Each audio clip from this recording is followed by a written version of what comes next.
Ang mga protesta na ito ay nagpatuloy ng 7 sunod-sunod na gabi at naging marahas na ayon sa mga opisyal ng gobyerno. Hindi bababa sa 3 tawang nasawi. Nauubusan na ng tubig ang Iran. Nalampasan na ng rehimeng Islamiko ang mga parusa, sabotahe, at mga pag-aalsa. Ngunit maaaring hindi ito makaligtas sa milyon-milyong uhaw na mamamayan. Bumaba ng 15 metro ang tubig noong nakaraang taon, sabi ng opisyal ng kalikasan. Ngayon pa lang magpaplano ang gobyerno para sa krisis sa supply. May ilang Iranian na hindi masaya at sumali sa mga protesta, nananawagan sa gobyerno ng higit pang aksyon. Ang putok ng baril habang nagpapaputok ng bala ang puwersa ng seguridad para paalisin ang mga nagpoprotesta. Nagpoprotesta ang mga tao dito laban sa matinding kakulangan ng tubig sa isa sa pinakamainit na rehiyon ng Iran. Ngunit nauwi na ang mga protesta sa pagtutol sa pamahalaan at pinakamataas na pinuno. Dahil sa matinding desperasyon, plano na ng Iran na mag-angkat ng tubig mula sa kalapit bansa. Tama ang narinig mo, pag-aangkat ng tubig. 5 taon ng matinding tagtuyot at 40% na mas kaunting ulan ang nagdulot ng kritikal na pagbaba ng imbakan ng tubig sa Tehran. Ayon sa mga eksperto, 1 buwan na lang ang natitirang tubig sa pangunahing dam ng kabisera. Kaya posibleng maubusan na ng tubig ang Tehran pagdating ng Setyembre. At kung hindi pa sapat ang kakulangan, lalo pang pinalala ng pabaya at maling pamamahala ang krisis. Noong Agosto, 19 inamin ng mga autoridad ang insidente sa water network na nagdulot ng kawalan ng tubig sa malaking bahagi ng Haramabad, na tinitirhan ng 300 at 70,000 katao. Hindi tiyak kung kailan o kung babalik pa ang serbisyo. Sa halip na ayusin ang problema, mas pinili ng pinuno ng Iran na bigyang pansin ang usapan ng mga tao tungkol dito. Nagpasya silang patayin ang internet kaya 27 sa 31 probinsya ng Iran ay walang internet. 4 lang ang may kaunting access. Dagdag pa rito, milyon-milyong Iranian ang nawawalan ng kuryente ng 6 to 7 oras araw-araw. At sa iba, tuluyang walang kuryente. Walang kuryente, tubig, at koneksyon sa mundo. Bumaba na sa ilalim ng 15% kapasidad ang mga dam tulad ng Lar at Latian at may ulat na 1% na lang ang natitirang tubig. Mas grabe ito sa timog. Nawawala ang mga lawa at natutuyo ang mga reserbang tubig sa ilalim ng lupa. At napakaraming bayan ang hindi na nakakakita ng tubig na dumadaloy mula sa kanilang gripo sa loob ng ilang linggo. Hindi pa laging ganito. 10 taon na ang nakalipas. Maayos pa ang sistema ng tubig ng Iran. Ang mga dam na Kake, Des, at Karun ang nagdidilig sa mga bukirin ng Khuzestan at paligid nito. Ang ilog Karun, dating pinakamalaking daan ng barko sa Iran, ang nagdadala ng kuryente, tumutulong sa industriya, at nagpapanatili ng buhay sa timog kanluran. Ang Hamon Wetlands sa hangganan ng Afghanistan ay dating ika-7 pinakamalaking latyan sa mundo. Pero ngayon, halos alikabok na lang ito. Hindi dahil tumigil ang ulan, kundi dahil nabulok ang sistema mula sa loob. Korupsyon, kasakiman, at maling pagpaplano ng dekada ang sumira sa bansa bago pa dumating ang tagtuyot. Kita mo, ang Iran ay hindi naman talaga maraming tubig simula't simula pa lang. Tinatayang 200 at 50 milimetro lang ng ulan ang natatanggap nito bawat taon. Iyan ay halos 1/4 ng pandaigdigang average. Sa ganitong datos, dapat sana ay prioridad ang maingat na pagpaplano, pero hindi. Sa halos buong siglo, ang mga pinuno at elitista ng Iran ay hinabol ang mga walang kwentang layunin. Ngayon, ang mga karaniwang Iranian na ang nagbabayad ng presyo. Na humaling noon ang mga pinuno ng Iran sa malalaking proyektong pangkaunlaran, gaya ng pagtatayo ng Dambuhalang Dam, pagsunod sa Green Revolution, at layuning gawing luntiang paraiso ang disyerto. Sa ilalim ng huling siya, si Mohammad Reza Pahlavi, lalo na noong dekada 60 at 70 ang Iran, ay madalas humango ng inspirasyon mula sa Estados Unidos. Ang mga megaproyekto tulad ng Hoover Dam at Tennessee Valley Authority ay lubos na humalina sa kanilang imahinasyon. Noong 1900 at 50-S kinuha ng siya ang isang Amerikanong kumpanya na pinamunuan ng dating Tennessee Valley Authority officials para muling idisenyo ang infrastruktura ng tubig sa Khuzestan, Iran. Ginawang masaganang sakahan ng Tennessee Valley Authority ang mahihirap na lugar sa Amerika gamit ang mga dam. Kaya ginusto ng Shah na gayahin ang tagumpay na iyon. Di naglaon, naging simbolo ng pag-unlad, prestihiyo, at modernidad ang mga konkretong dam at bakal na estruktura. Nais ng pamunuan ng Iran na makapagtayo agad ng maraming dam.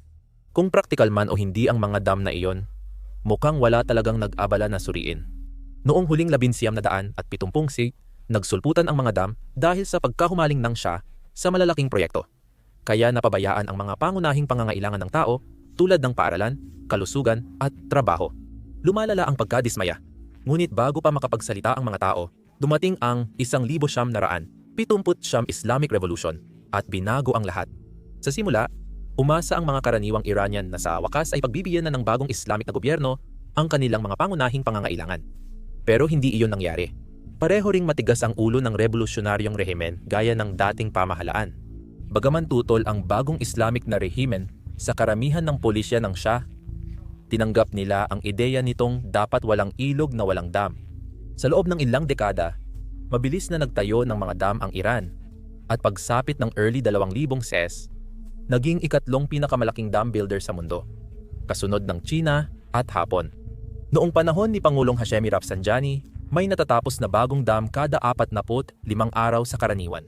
Tinawag siyang construction commander ng mga tao. Sa halos 3 dekada, nagtayo ang Iran ng mahigit 600 dam. Iyan ay mga 20 dam kada taon sunod-sunod. Malamang naisip nila na ikulong ang tubig sa imbakan, tapos gamitin sa pagdidilig, pagtatanim, at paggawa ng kuryente. Boom! Ayos na agad ang problema. Madali pakinggan.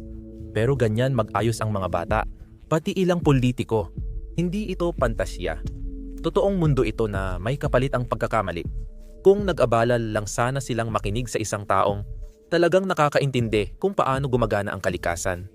Alam mo, ang Iran ay hindi Canada o Norway. Wala itong walang katapusang ulan o mga ilog na sagana ang agos buong taon. Ang mga ilog sa Iran ay madalas panapanahon at kaunti lang ang ulan sa kasaysayan. Kapag sinimulan mong harangan ang bawat isa sa mga limitado ng batis at ilog na ito gamit ang malalaking konkretong harang, hindi ka lumilikha ng kasaganaan, kundi ng pagkakawatak-watak, kakulangan at kaguluhang pangkalikasan. Matindi ang sagabal ng mga dam sa natural na agos ng tubig. Pinipigil nila ang mga latian, ginugutom ang sakahan sa ibaba ng agos, at hinaharangan ang aquifer na mag-recharge sa ilalim ng lupa. Halimbawa nito, ang lawa ng Urmia sa hilagang kanlurang Iran, na dating pinakamalaking maalat na lawa sa gitnang silangan. Ngayon, isa na itong tuyong disyerto. Halos 5% na lang ng orihinal nitong laki. Kahit may tubig sa mga dam, madalas pa ring talo sa laban. Lalo na sa may init na lalawigan sa timog, kung saan umaabot o lumalampas pa sa 50 degrees Celsius ang temperatura. Maraming mahalagang tubig sa mga reservoir ang nawawala dahil sa evaporation. Nakakatawa, ang mga dam na ginawa para solusyonan ang krisis sa tubig sa Iran, lalo pang nagpalala ng problema. Halimbawa, sa Khuzestan, itinayo nila ang Hatfin Dam noong 2000 at 12 sa ibabaw ng malalaking patong ng asin at ng buong pagmamalaking pinuno ng mga inhinyero ang reservoir. Hulaan mo kung ano ang nangyari? Naging mas maalat pa sa sabaw ang tubig, halos hindi na magamit sa pagsasaka o pag-inom. Isang multimilyong dolyar na proyekto ang nagbago ng isang tabang na ilog at ginawa itong malaking maalat na lawa. At ito pa ang klasikong pagkakamali. Ang walang pag-asang pangarap na gawing berde ang mga disyerto. Layunin na dalhin ang tubig mula sa dam sa tigang na lupa para gawing mataba at mapagtaniman ang disyerto. Pero kilala ang disyertong lupa na maalat at uhaw sa tubig. Pag binuhusan ng tubig, mabilis sumipsip ang lupa pero naiiwan ang makapal na alat na unti-unting sumisira sa pananim. Sa ilang taon, nakita ng mga magsasakang nag-invest sa mga nabawing lupa na nalalanta ang kanilang pananim taon-taon. Sa huli, sumuko sila at iniwan ang mga lupang parang multo na may tuyong kanal, kalawangin na gamit, at gumuho ng bahay.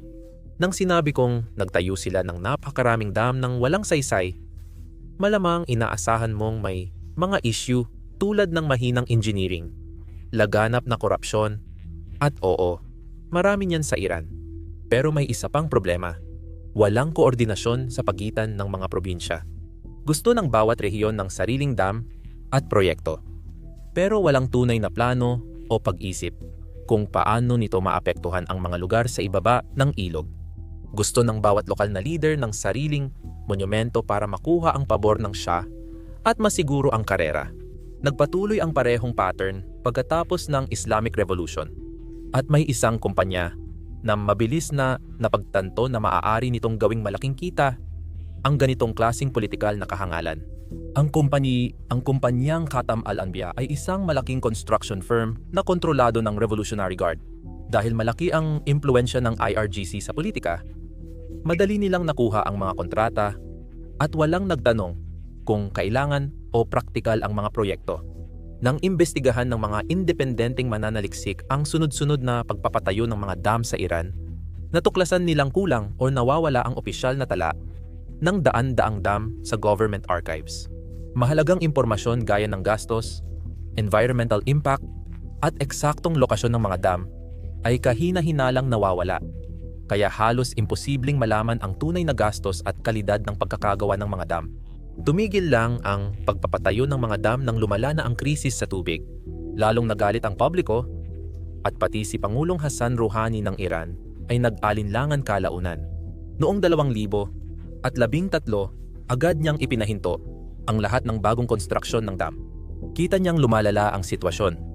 Hindi lang nauubos ang mahalagang tubig ng Iran, kundi pati kaban ng bayan dahil sa kaduda-dudang at di kailangang proyekto. Ang pinakamatindi dito, tama si Rouhani. Ayon sa mga eksperto, kailangan ng tanggalin ng Iran ang hindi bababa sa 500 dam para lang magkaroon ng tsansa na maibalik ang balanse ng kalikasan.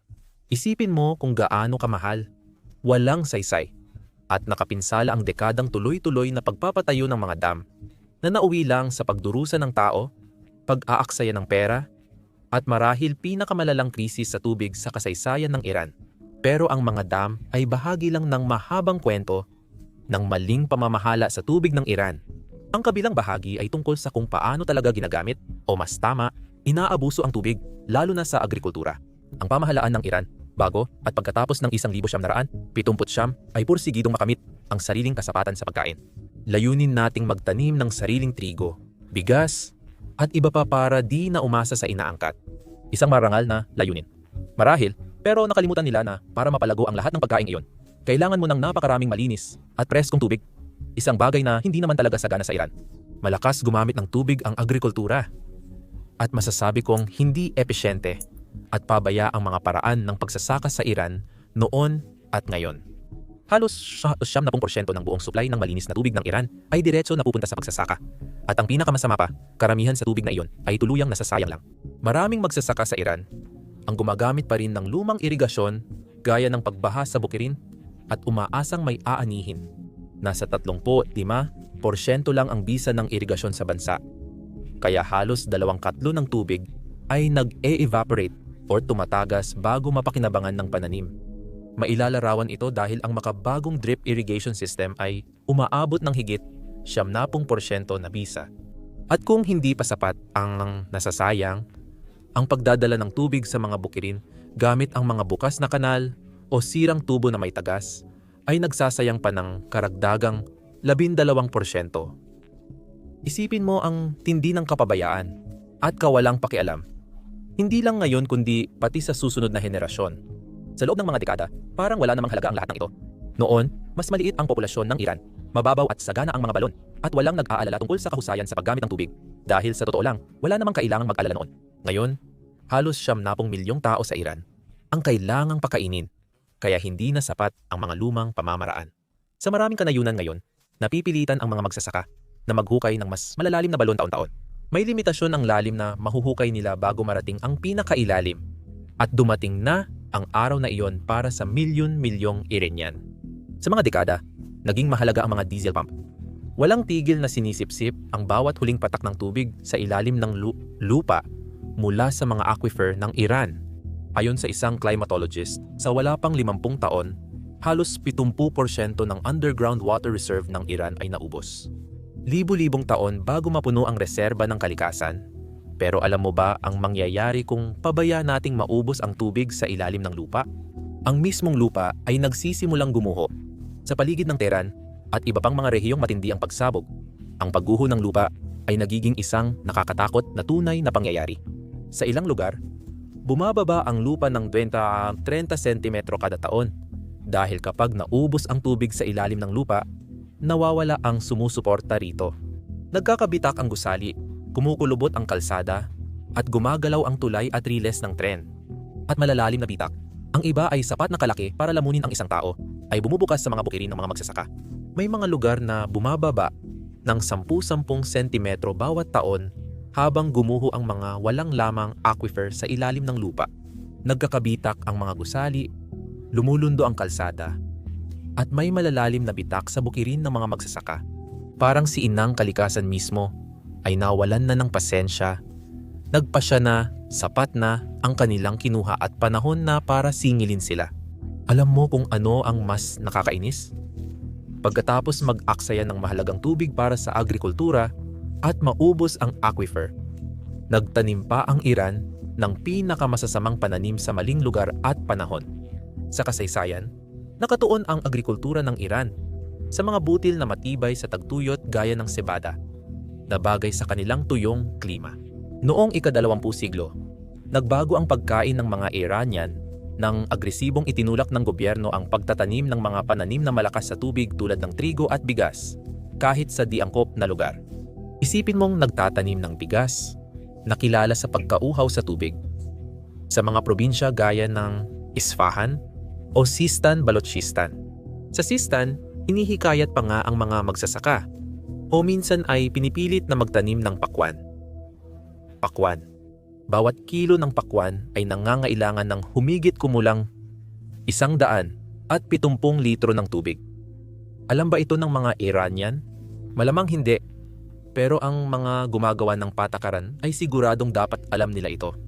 Kahit sinong may common sense ay makikita kung gaano ka-irresponsable ang magtanim ng mga pananim na sobrang uhaw sa tubig sa isang rehiyon na halos 2 pulgada lang ng ulan ang natatanggap kada taon. Mabuti na lang, napansin ng pamahalaan ng Iran at ipinagbawal nila ang pagtatanim ng palay sa mga rehiyong may kakulangan sa tubig. Pero sa panahong iyon, huli na. Nangyari na ang pinsala. Maraming lugar ang naging maalat ang lupa, naubos ang aquifer, at nasira ang kabuhayan.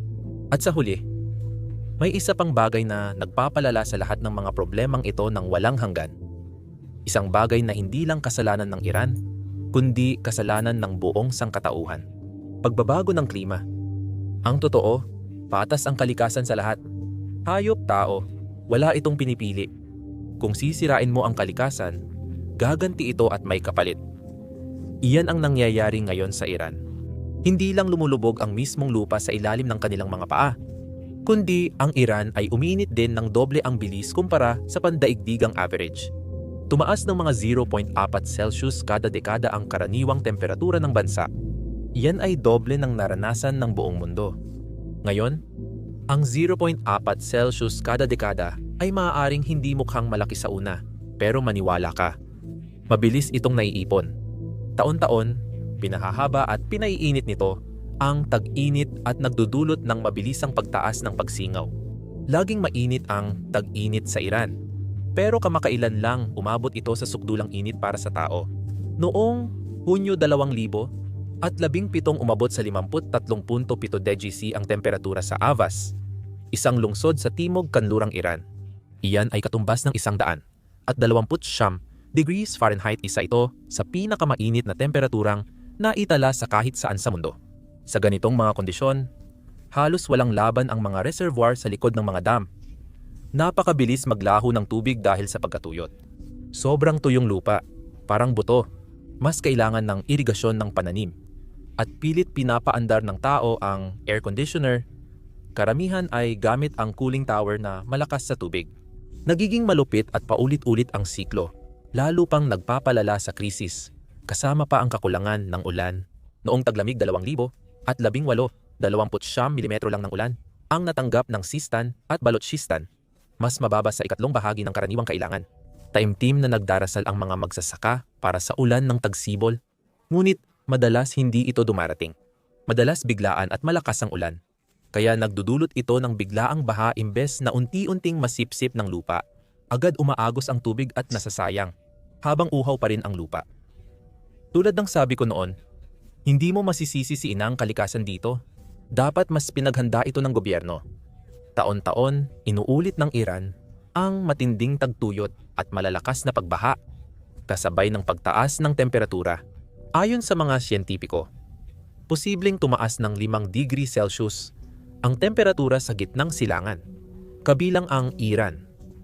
Pagsapit ng katapusan ng siglo, kung magpapatuloy ang trend, parang pugon sa labas sa rehiyon ng Gulpo. Kahit sandaling paglabas, lalo na pagtatrabaho sa bukid o paglakad sa paaralan, ay hindi na matiis. Mawawalan ng tao ang mga kalsada tuwing araw. Delikado at halos imposibleng magtrabaho sa labas. Ang matatanda, bata, at mahihina ay nanganganib sa matinding init na banta sa buhay. Mangyayari lang ito kung makaliligtas ang mga tao sa rehiyong ito at malampasan ang matinding krisis sa tubig na nararanasan nila ngayon. Halos buong Iran ay apektado ngayon ng krisis sa tubig. 19 sa 31 probinsya sa bansa ay dumaranas ng matinding tagtuyot. Kaya umaasa ang buong bayan sa mga trak ng tubig at mahigpit na rasyon. Kadalasan sapat lang para makaraos. Sa Sistan at Balochistan pa lang, halos 1/5 bahagi ng populasyon, mga 500,000 katao ang umalis na sa kanilang mga tahanan o nasa bingit na ng paglikas dahil sa kakulangan ng tubig. Karamihan sa kanila ay magsasaka at pastol na napilitang panoorin ang unti-unting pagkamatay ng mga alaga, habang ang dating matabang lupa ay naging tigang na alikabok. Dahil natutuyo na ang mga latian, mas madalas at mas malakas na ang bagyong alikabok at buhangin. Ang lungsod ng Zabul sa Sistan ay tinanghal na pinaka-polluted na lungsod sa mundo ng World Health Organization noong 2016 dahil sa walang tigil na mga bagyong alikabok na nagpapuno sa hangin ng nakakabulong maliliit na particle. Nagdadala ang mga bagyo ng malaking pinsala sa kalusugan ng publiko, tumaas ng husto ang mga sakit sa paghinga, hika, at impeksyon sa baga. Kaya punong-puno ang mga ospital lalo na tuwing 120 araw na panahon ng malalakas na hangin. At alam mo ba kung ano ang ginagawa ng pamahalaan ng Iran tungkol dito sa nakaraang dekada? Minsan, namimigay sila ng face mask, nagsasara ng paaralan, at hinihikayat ang mga tao sa bahay. Hanggang doon lang. Minsan, umaabot ng 4 na buwan ang sunod-sunod na bagyong alikabok. Hindi mo pwedeng pilitin ang mga tao na magkulong sa bahay ng ilang buwan. At kahit subukan pa nila, may mga bagyo na sobrang tindi na kahit nasa loob ka ng bahay, hindi ka pa rin ganun kaprotektado. Pumapasok ang alikabok sa bawat siwang, yayanig ang bintana sa lakas ng hangin, at ang mga tao ay kailangang magtiis o humanap ng paraan upang makatakas sa ganitong bangungot. Alam ng pamahalaan ng Iran ang krisis na kinakaharap nila, pero paano nila ito hinaharap? Kadalasan, nauuwi lang ito sa dasal at pag-asang maaayos ang problema. Oo, may himala sa pananampalataya, pero hindi dapat gastusin ng gobyerno ang pera ng bayan para lang makisabay sa dasal. Hindi ako nagbibiro, totoong nangyari ito. Noong huling bahagi ng 2021 nagprotesta ang mga magsasaka sa Isfahan matapos matuyot ng tuluyan ang kanilang ilog, ang Zayanderad. Imbes magbigay ng solusyon, pinagalitan ni Ayatollah Alamochota, kilalang mahigpit na kleriko at biyenan ni Pangulong Raisi, ang mga desperadong magsasaka, at sinabing ang tanging sagot ay taimtim na pagdarasal para umulan. Mahuhulaan mo kung gaano kaganda ang pagtanggap ng mga magsasaka sa payong iyon habang nauubos ang kanilang mga bukirin. Paubos na rin ang pasensya ng mga karaniwang Iranian. Ito pa ang nagpasiklab, gaya ng Khuzestan. Tradisyonal, ang timog kanlurang probinsyang ito ay sagana sa tubig dahil sa mga ilog ng Karun at Karke. Dati tuloy-tuloy ang daloy ng mga ilog na ito. Nagpapayabong ng sakahan, nagsusuplay sa mga bayan at lungsod, at nagbibigay buhay sa Mesopotamian marshes. Ngunit dahil sa dekadang walang ingat na pagtatayo ng dam, labis na irigasyon, at matinding tagtuyot, nagbago ang lahat. Noong matinding tag-init ng 2021 hinarap ng Khuzestan ang isa sa pinakamalalang krisis nito. Pagsapit ng Hulyo, umabot sa higit 50 degrees Celsius ang init, kaya naging desperado ang sitwasyon. Maraming bayan sa Khuzestan ang walang nagawa kundi panoorin ang pagkatuyo ng kanilang gripo sa loob ng ilang araw, na nag-iwan sa libu-libong tao na walang inuming tubig sa matinding init. Dahil sa desperasyon, lumabas ang mga tao sa kalsada. Ang dating mapayapang pagtitipon na humihingi ng tubig ay naging malawakang protesta laban sa gobyerno sa buong probinsya. Naalala ko noong pinanood ko ang ilang video na nakalusot sa internet censorship ng Iran na nagpapakita ng mga sigaw ng "uhaw na kami" at mga politikal na sigaw tulad ng "pabagsakin ang Islamic Republic." Nakakagulat kung gaano kabilis nagbago ang sigaw mula paghingi ng tubig tungo sa pagsabi sa rehimen na magdusa. Sa isang bayan, sumigaw ang mga nagpoprotesta ng "Reza Shah, pagpalain ang iyong kaluluwa." Hayagang pinupuri ang dating diktador na pinalayas ng mga Iranian dekada na ang nakalipas. Alam mo, malala na ang kalagayan ng isang bansa kapag ang mga karaniwang tao ay nagsisimula ng mangulila sa isang dating diktador. Ngayon, nakakagulat, kahit ang pinakamataas na pinuno ng Iran, yun ng Iran, si Ayatollah Khamenei, ay hayagang umamin na hindi naman talaga mali ang mga nagpoprotesta na magalit. Isang di karaniwang pahayag mula sa lalaking bihirang sumuporta sa mga nagpoprotesta. Habang pinoprotektahan niya ang reputasyon niya at pinapakalma ang sitwasyon, kabaligtaran ang ginagawa ng mga puwersa ng seguridad. Marahas silang gumanti at nagpaputok ng bala sa tao. Kaya may ilang kabataang lalaki ang namatay. Nagkalat ang dugo sa tubig, 2 dosenang inaresto, ngunit tumagal pa rin ng mahigit 1 linggo ang mga protesta. Ang mga tao sa mga lungsod tulad ng Tehran at Isfahan ay umaakyat sa kanilang mga bubong tuwing gabi, sumisigaw ng mga slogan bilang pakikiisa. Isang bagay na kasing simple ng uhaw ang nagpasiklab ng isa sa pinakamalalaking nagkakaisang protesta sa bansa. Sapagkat kung ang gobyerno ay hindi man lang makapagbigay ng tubig, para saan pa ito? Maging ang mga autoridad na sanay gumamit ng dahas sa protesta ay nag-atubili noong una. Marahil dahil alam nilang masama ang dating kung papatulan nila ang mga nagmamakaawa lang ng tubig. Sa huli, ginamit pa rin ang dahas at natigil ang mga protesta. Maraming pangakong binitiwan ng autoridad pero walang tunay na pagbabago. Hanggang ngayon, nananatiling tagtuyot sa Khuzestan. Uhaw, dismayado, at nakakalimutan pa rin ang mga tao roon. Pagkatapos, ilang buwan lang ang lumipas. Noong Nobyembre ng 2021 sumiklab din ang mga katulad na protesta sa Isfahan, isang makasaysayang lungsod sa gitna ng sentral na Iran. Sa maraming siglo, kilala ang Isfahan bilang sentro ng agrikultura at kultura. Tanyag dahil sa ilog na Zayande Rud na dumadaloy sa ilalim ng magagandang sinaunang arko na tulay. O ganoon sana dati ang kalagayan. Ngayon, sa kasamaang palad, ang ilog ay naging tuyot at basag-basag na ilog na puro buhangin na lang. Nawalan ng tubig dahil sa labis na paggamit at pag-divert ng tubig sa pamamagitan ng mga tubo papunta sa ibang mga probinsya at industriya. Natural lang na nagalit ang mga magsasaka sa rehiyon, lalo na sa ibaba ng Agos. Para sa kanila, ninakaw ang ilog at pinabayaan silang mawalan ng kabuhayan. Nagprotesta sila sa pamamagitan ng mapayapang sit-in at nagkampo sa natuyong ilog malapit sa tulay ng Kaju. Noong una, kaunti lang ang magsasaka.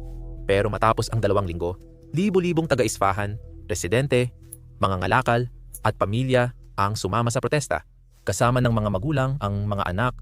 Kaya mistulang piknik o mapayapang pagtitipon para sa katarungan sa tubig. Hindi tradisyonal na protesta. Pansamantalang nagulat ang state television ng Iran tungkol sa mga protesta. Isang bihirang hakbang na nagbigay ng pakiramdam na maaaring payagan ng mga autoridad ang mga tao magsalita. Habang dumarami ang tao, naging mas pampolitika ang sitwasyon at naubos agad ang pasensya ng rehimen.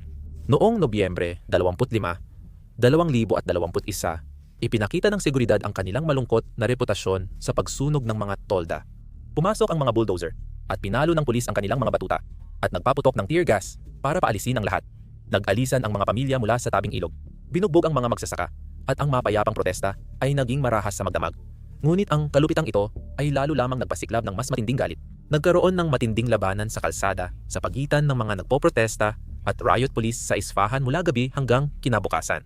Nagngangalit ang mga tao. Sumisigaw ng slogan laban sa pinakamataas na pinuno at nangangakong lalaban.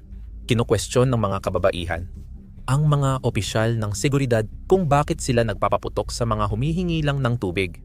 Sa kasamaang palad, tuloy ang pamamaril ng pulisya gamit ang shotgun na may birdshot, kaya marami ang nasugatan. Ilan sa mga nagpoprotesta, kabilang na ang matatandang magsasaka, ay malubhang nasugatan. Marami ang nabulag at ang kanilang mga katawan ay tinamaan ng mga bala ng pellet. Mabilis kumalat online ang mga larawan at video ng mga dugo ang muka, kaya pinutol ng gobyerno ang internet sa rehiyon. Ilang araw matapos nito, pinatahimik na rin ang protesta. Katulad ng dati, nauwi sa wala ang mga pangako at paniniguro ng gobyerno. Walang naganap na tunay na pagbabago. Tahimik pa ring nagdurusa ang mga magsasaka at residente. Ngayon muling kumakalat ang mga protesta sa Isfahan at Khuzestan. Hindi lang sa ilang probinsya, kundi halos sa buong bansa. Bukod sa kaguluhan sa bansa, ang krisis sa tubig ay dahilan din ng matagal na tensyon sa pagitan ng Iran at mga kalapit bansa gaya ng Afghanistan at Iraq. Nasa ibaba ng agos ng mahahalagang ilog mula sa kalapit bansa ang Iran. Kasabay nito, nasa itaas din ito ng agos ng mga ilog patungong Iraq. Kapag lahat sa paligid mo ay nag-aagawan sa bawat patak ng tubig, ang pagiging nasa gitna tulad ng Iran ay lalong nagpapalala sa sitwasyon. Dumadaloy ang ilog Helmand mula bundok ng Afghanistan patungong Sistan, Balochistan sa timog silangang Iran at kilala bilang Helmand sa mga Iranian. Matagal nang umaasa ang mga komunidad sa magkabilang panig ng Helmand para sa pagsasaka, pangingisda at pangunahing pangangailangan. Matagal ng issue ang alitan sa dami at kung sino ang makakakuha ng tubig. Simula pa noong 1800 sis noong nakikialam ang mga Briton sa Afghanistan. Ang Afghanistan bilang nasa itaas ng agos, ang may kontrol sa pinagmumulan ng ilog at natural lang na gusto nitong itago ang mas maraming tubig para sa sarili nila. Noong 1900 at 50s nagtayo ang Afghanistan ng mga dam at kanal sa Helmand, kaya nabawasan ang tubig na umaabot sa Iran. Upang mapawi ang tensyon, sa wakas ay lumagda ang dalawang bansa ng isang kasunduan noong 1973 na nangangakong bibigyan ang Iran ng nakatakdang bahagi ng tubig mula sa Helmand bawat taon. Noong una, mukhang patas ang kompromiso, pero nawalan agad ng saysay ang kasunduan nang pumasok ang Afghanistan sa dekada ng kaguluhan. Kudeta, pananakop ng Soviet, digmaang sibil, pag-agaw ng Taliban, pananakop ng United States at muling pagbabalik ng Taliban, kaya hindi na ipatupad ang kasunduan. Ngayon, muling hawak ng Taliban ang Afghanistan at ayaw nilang bitawan ang sobrang tubig na kailangan din nila.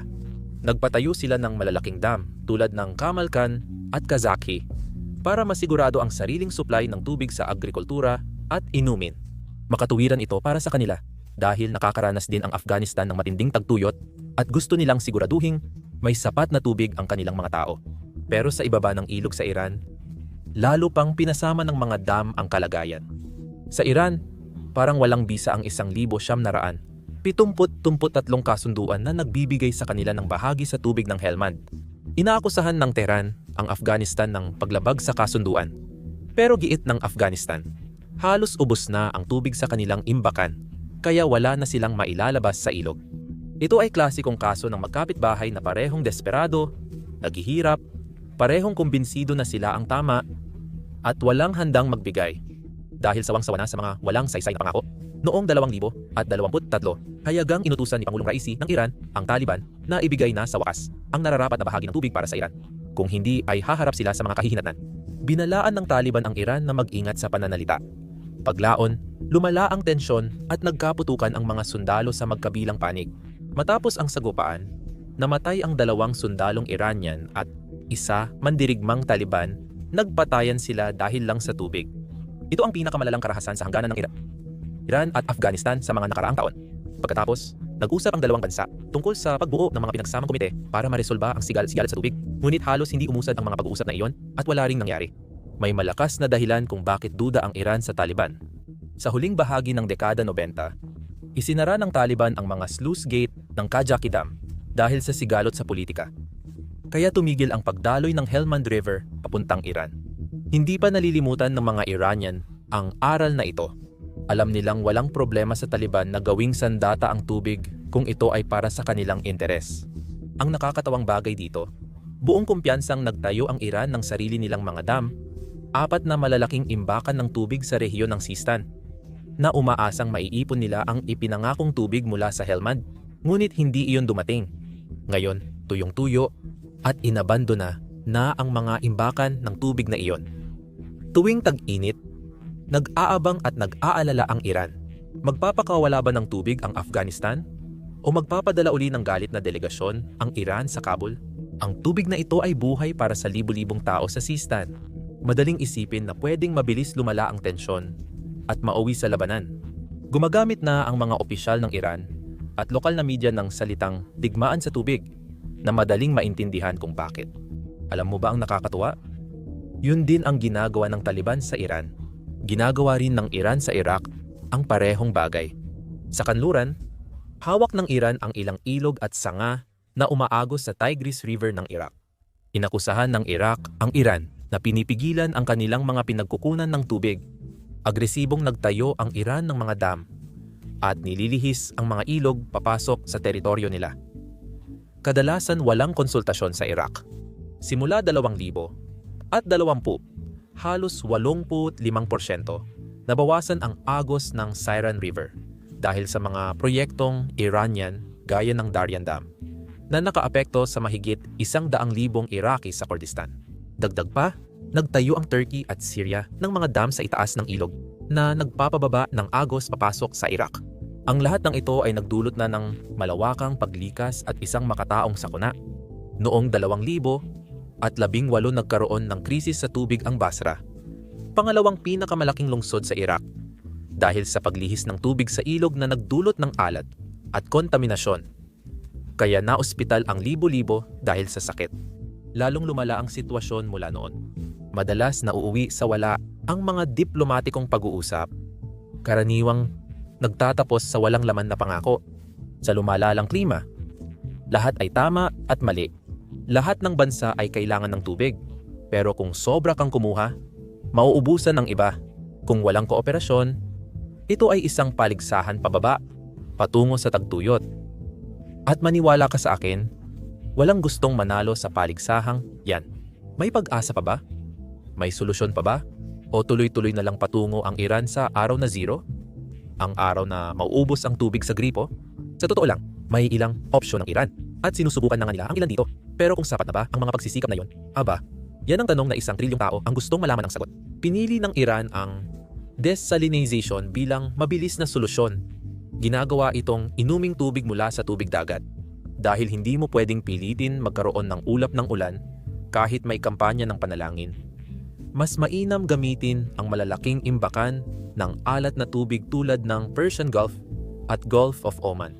May planong maglagay ng tubo para magdala ng desalinated na tubig mula dagat ng Oman, papuntang rehiyon ng Sistan at sa loob ng bansa. Tinatayang aabot sa 4 bilyon ang gastos.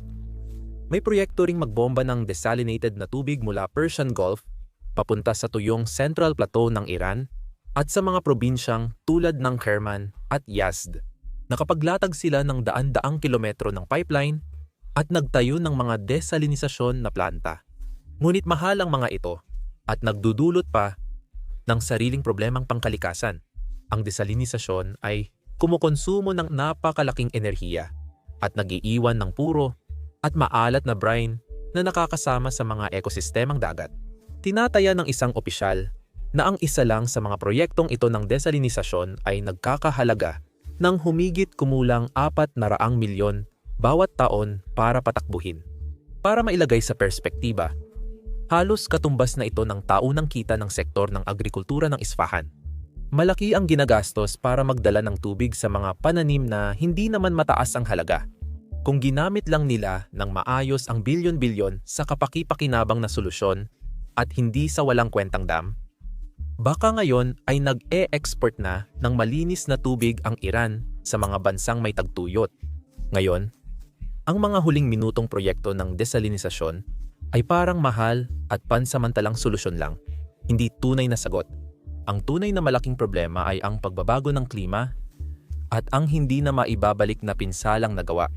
Matagal mapuno ang aquifer ng tubig sa ilalim ng lupa. May mga aquifer na sobra ng naubos kaya posibleng hindi na makabawi kahit umulan pa ng marami. Ang mga lawa tulad ng Urmia ay mangangailangan ng maraming taon ng tuloy-tuloy na pag-agos ng tubig para maibalik sa dati. Walang awa ang mga pagtataya sa klima. Posibleng makaranas ang Iran ng mas matindi at matagal na tagtuyot at mas kaunting ulan sa hinaharap. Kahit pa, sa isang himala, magawa ng Iran na selyuhan ang bawat tumatagas na kanal. Isara ang bawat magastos na sakahan at milagrosong makamit ang perpektong kahusayan sa paggamit ng tubig sa magdamag. Ang masakit na katotohanan ay maaaring huli na ang lahat. Ilang taon na ang nakalipas.